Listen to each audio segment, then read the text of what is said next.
welcome to Kaiba Health and Life. I'm your host, Kristen Wolosinovich, here with my beautiful co-host, Lisa Metropolis. Hi. So wow, I'm lucky today. Look at this, Look at this. Wow. We're the lucky ones. We get so excited when, there's a big deal in the room. Right. And tall drink of water, if you will.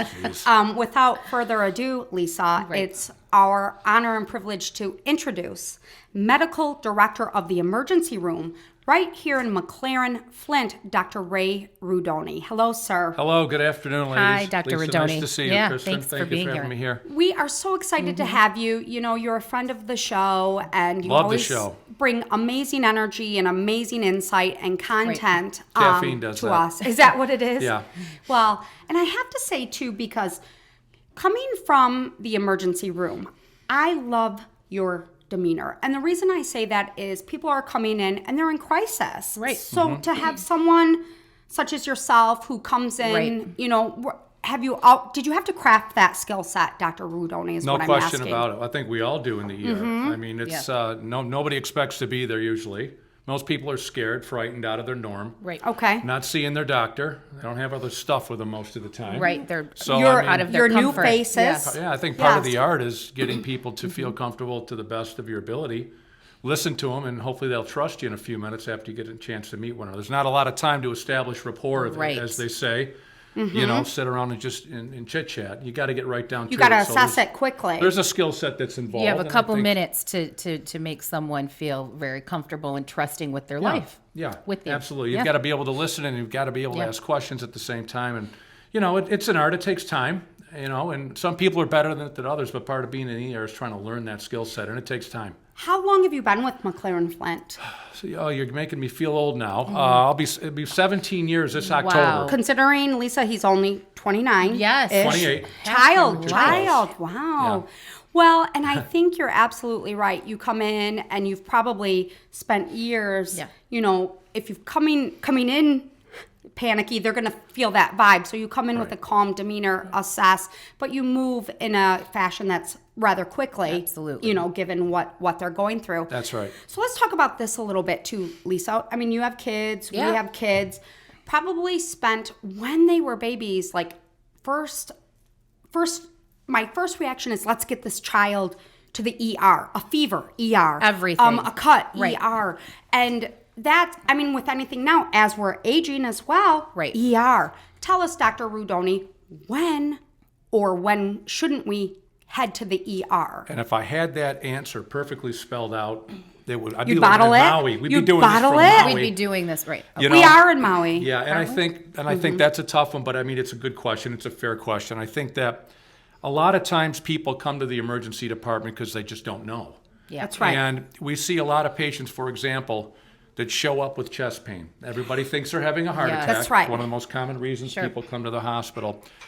And once we tell them it's not a heart attack, maybe it's a bruised muscle, maybe it's a bronchitis or a little pneumonia or something else that's not their heart, they don't know what it is till we tell them. That's right. Or we work them up, do some testing, then when we have some answers. Patients come in with complaints, and they don't necessarily know. If they had the answers, they wouldn't show up unnecessarily. So I think it's, if you know yourself, you know your children, something's not out of the norm, you can call your primary care doc, get some advice, but if you're not sure, you should go to the hospital. Yeah, but I think that's a great point to call your doctor first. Get some, if they're available. A lot of times there's that 24-hour after hours. Especially now, and there's a lot of opportunity, even more so now, for more of a connection with your primary care physician. It's not just a 9 to 5 anymore. That's right. Yeah. And they're on call, and they know you, and you know them, and they have a sense for what you're asking and how you're asking it. They usually know your medical history. Right. Yeah. And so if you say certain key phrases or certain symptoms, they can say, you know what, I don't think there's a problem, we'll see you tomorrow. That's right. Or why don't you go get checked out and have them call me when you get there. Or possibly now we have the other options of clinics, after-hour clinics. So if you're sick, or you can probably get prescription meds on site. If it's after hours, there's a lot of options, and it's good to know we have that. And actually, we offer a service at McLaren Flint most of the day and evening, which is called a fast track, which is you come in through the emergency department, you're seen by a nurse, and if you have a minor ailment or illness or injury, we can usually get you taken care of in 90 minutes or less. And you can even go online and register for that visit for the fast track area only if it's a minor injury or ailment. And when you come in, we'll be waiting for you. We'll take you right back, and we should have you out in 90 minutes with testing. That's great. Wow, that's incredible. McLaren Flint. Yep. You know, and McLaren Flint, having been born and raised in the city, I mean, my goodness, Dr. Rudoni, look at the growth, the exponential growth of that hospital as a conglomerate. I mean, it is just growing nationwide. There's no question. The McLaren healthcare system, since even when I started here 17 years ago, seems like it's grown 10 times from what it could be more than that. They have some work being done in different states now. They're branching out across mid-Michigan. You know, their affiliation and ownership of Carmano's Cancer Institute. Mm-hmm. Huge. You know, we've got the insurance company through McLaren, all the subsidiary hospitals and clinics, and I'm sure I'm not naming everything, but they have really grown, and they've done a good job. They've got great leadership. And vision. I'm very proud to be part of it. I'm very proud to be part of the company that's growing and doing so well. Well, I think they're also lucky to have you. I think you probably operate in tandem in seeing the growth and in working with them. But what else I think is fascinating for you to speak on is from 17 years ago to where we are today, the technology and what we're able to do. Day and night. It's what a day to live in. You know, we talk about, the good old days, right? Yeah. But what incredible times, Dr. Rudoni. It is pretty amazing. And some of the things we're doing at the hospital now, I never would have imagined. You know? And again, I don't want to get ahead of ourselves here, but just look at the treatment for stroke that we're doing now. Incredible. You know, we're treating patients within 30 minutes with stroke clot buster medications. The robotics and the telestroke. Yeah, that's part of it as well. It's part of it. And it's that really, when in the beginning, has been a leader nationally for McLaren, which is something definitely here in Michigan. Definite leader here in the state also. We have specialists on call 24/7, 365 that can do certain procedures for certain stroke patients that can help them walk out of the hospital, help get their speech back, help send them back to work. And if you go into any McLaren subsidiary in mid-Michigan and you have a stroke symptom, we can get you on the robot from a different ER and pipe you right into these guys and gals from other and they places. can help make treatment decisions right there on the camera. You move in lightning speed to you get have this. to, you have to with that. That's right, because stroke is absolutely is brain tissue, and you got to treat it as quick as you can. And looking for signs of a stroke, it's FAST. What does FAST stand for? Well, you know, FAST is kind of a mnemonic that we like to use for things that have to do with facial weaknesses, problems with the way the face looks, maybe some drooping. There's abnormal. Why are you looking at me, Dr. Rudoni? Well, you do not look like you're having a stroke, you Kristen. Just make me nervous. Thank you, Doctor. Abnormal speech. You heard it here first. You got it. Abnormal speech and weakness on one side or the other are primarily the big three that we kind of look for. Mm-hmm. Yes, I mean there are others. Sure. There are others that kind of mimic certain other things that people don't think could be a stroke, but we have to be careful not to overcall it. But speech, weakness in the face, weakness in the arms or legs, headache in that scenario, you got to activate 911 and go to the hospital. Got it. And do you see a lot of stress-related stroke symptoms, like people who think they're having a stroke? It could be stress-related. Anxiety attacks. No question. Anxiety can cause anything. Yeah. This is a big deal. But deal. again, we can't call it anxiety till we've proven it's not a stroke. We've proven it's not a heart attack. Right. Okay. We've proven it's not an infection. You go through all that testing quickly, rather quickly. Right. And, you know, like you said, McLaren's benchmark in stroke recovery and stroke treatment. And, you know, what do you attest that to? I mean, it's just years and years of dedication, and just you own that category here. Well, I Michigan. like to think we do. I mean, again, we're offering services that many other places do not. We're showing improving outcomes that are that I would never have imagined could have occurred. And I think the hospital had a vision several years ago when they put their stroke service and team together, was a need for our community. And we had the resources, the science was growing, and they decided to incorporate it and offer a service. And I think it's done a lot of great things. I think so. For a lot of people in our community. A lot of people have benefited. You know, we're hitting the aging baby boomer demographic. Flint is a big city, an aging city, but also there's also demographics we hit in terms of maybe not the best numbers of obesity or diabetes. And, you know, I think, though, the key is prevention and education, and McLaren is key in that. Yes. I mean, you see it on the daily basis. Yep, absolutely. And we continue to do reach out programs and educate the community. And, patients that come in receive all kinds of counseling for rehab services, dietary changes, smoking cessation, exercise programs. All this is part of recovering after this kind of. And these are successful programs. Yeah, these are very successful programs that you offer, and they're open to everyone in the community to come in and be a part of that. And I know that we definitely here, we have talked so much about epidemics and crises that are leading causes for so many other things, and one of those being the opioid crisis. It's terrible. Yes. So, and I know that you can speak to that. Mm-hmm. It's a national problem. It's a state problem. It's a community problem, and it's not just in Flint. It's around the country. It's in a lot of major cities, and we certainly are feeling it here in Genesee County. I can speak, I think, for my colleagues at the other hospitals in our community that we work with, that the number of patients that we're seeing seems to have dramatically gone up, and the work that the paramedics, and we've got a wonderful crew of pre-hospital providers in this county, paramedics, the county paramedics, all the ambulance companies, the people that are out there saving lives with Narcan every single day. The numbers continue to grow, and we can't get to everybody. And unfortunately, we lose people every day, and it's a devastation, and it's really bad. It's getting worse. I think, too, it doesn't, like you said, it doesn't discriminate. It crosses race, religion, color, socioeconomic lines, and we've all had, like I've had it in my own backyard with family that you would have never predicted, right? You look at what people are going through. Really, I never would have thought. Right. We don't know. And I think for you being in the trenches and you see it on the daily basis, it's devastating, and the numbers are only upticking. So it's something we've got to stay on top of because it's not an easy fix. It's not an easy fix. And I know that there's education being done from the schools, all the way through high school. They're talking about this now. There's counselors, there's state-funded programs to help people with this problem. Mm-hmm. But, the opioids are one of the most addicting substances known to man. And unfortunately, people get into them and they can't get out. It becomes a vicious cycle. And, whether you're an inner city person in a city or you're Prince or Tom Petty.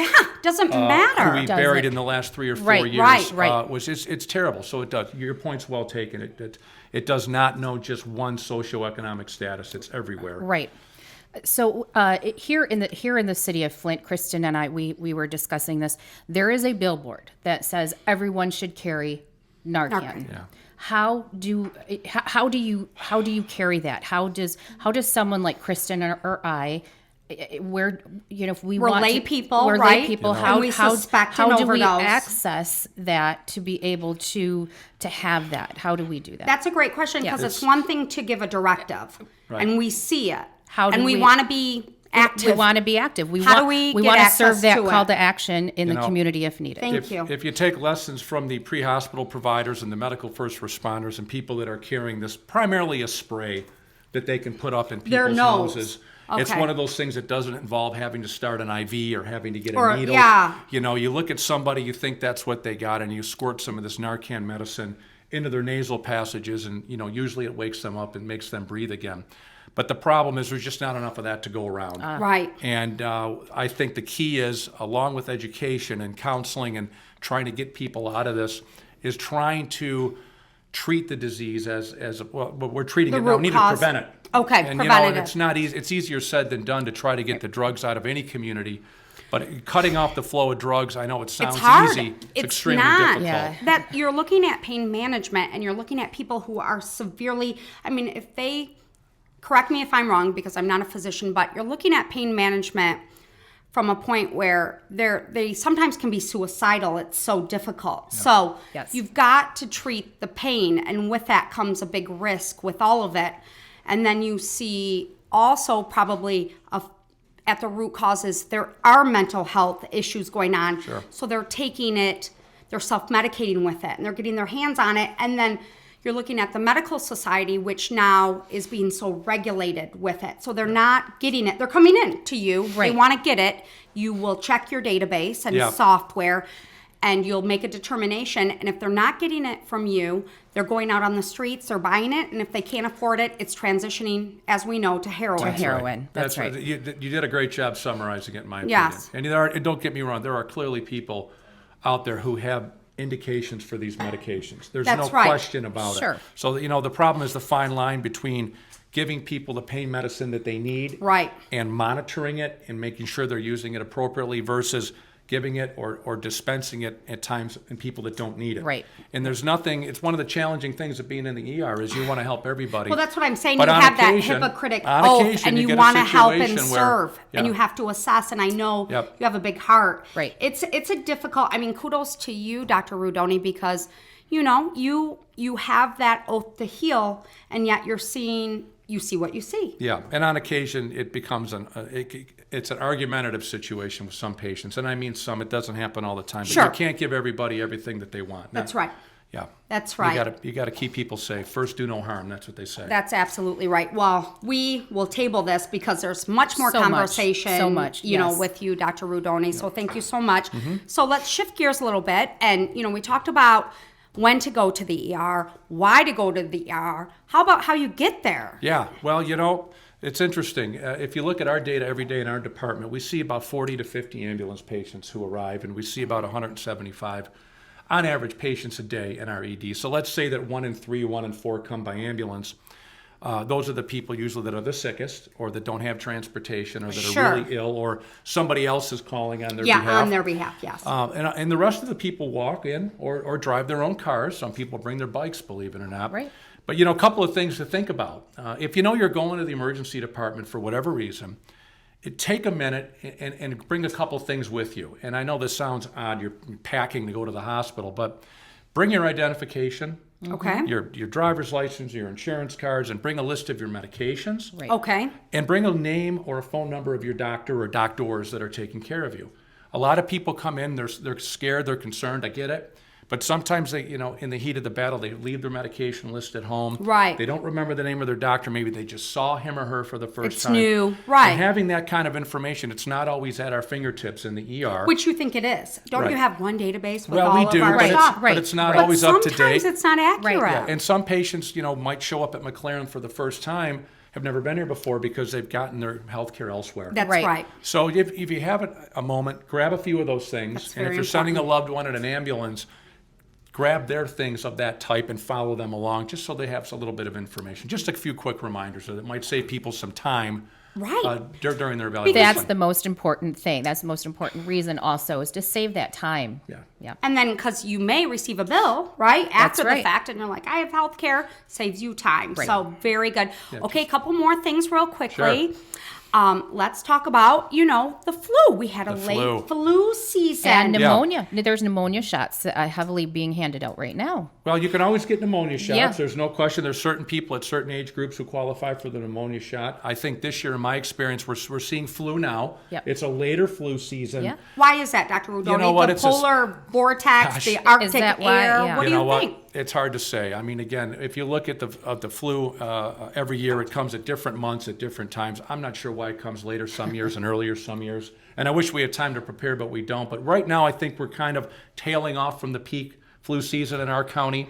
Dr. Rudoni, are we coming into the spring and summer? Please. It's almost pollen season. Please. It is. From flu season to pollen season. It's a treat, isn't it? Yeah, yes. Lovely. Very fun. Okay, now let's end on somewhat controversy. Let's talk about, are you seeing some measles? Yeah, are you measles. seeing, this is getting the people, this looking is at getting social. A lot of people, CDC, this is getting a lot of people in an uproar. Yes. What are your thoughts on the measles, the vaccination? What are your thoughts? Give me some insight. Well, again, I think that right now, I don't think we've had any cases of measles that I'm aware of that came through McLaren Flint, and I don't know about my colleagues elsewhere in Genesee County. I know Oakland County has seen some cases. I'll speak as a dad and a doctor. Okay. And I have 2 daughters. I like both sides. I immunize from day one. I'm a pro-immunization advocate, whether it's the measles, the mumps, the rubella, whether it's HPV for young people, whether it's influenza. I'm pro-vaccination. I know there's some people out there who are not. Right. But I think, this is a perfect reminder for all of us that,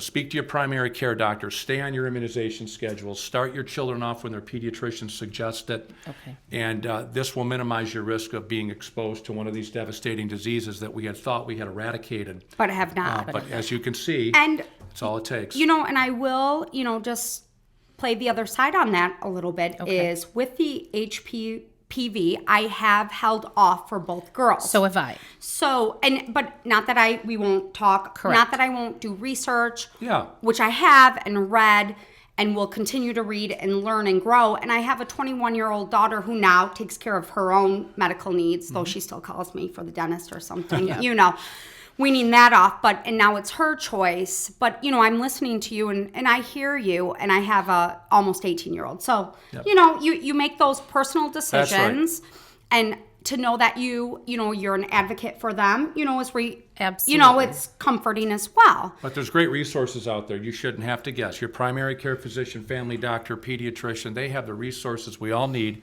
to make educated decisions. Right. Absolutely. And I think we need to ask Personal, our healthcare providers educated. for that. Yes, absolutely. So we appreciate that. We love you, Dr. Rudoni. Thank you so much. Yes, you're welcome. I learned so much. I learned so much. Thank you. I enjoy being here. Yeah. And it's great to see you both. I wish you continued success. There's a lot of other fun stuff to talk about. So, the Tigers are starting out. I'm fired up for the Tigers. Yeah.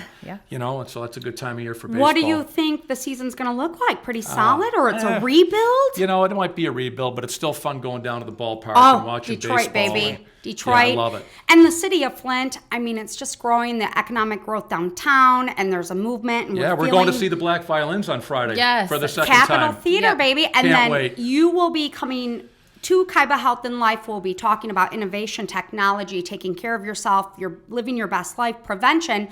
But you will also be at the Hope for Flint studios as well, talking about the growth of the city. So we love you. Only I'm the happy to be beginning. here. Big thank you to Medical Director of the Emergency Room, McLaren Flint. Thank you so much. Dr. Ray Rudoni. Big thank you to my beautiful co-host, Lisa Metropolis, and I'm Kristen Wolosinovich. Big thank you to our listeners and viewers. This has been Kaiba Health and Life.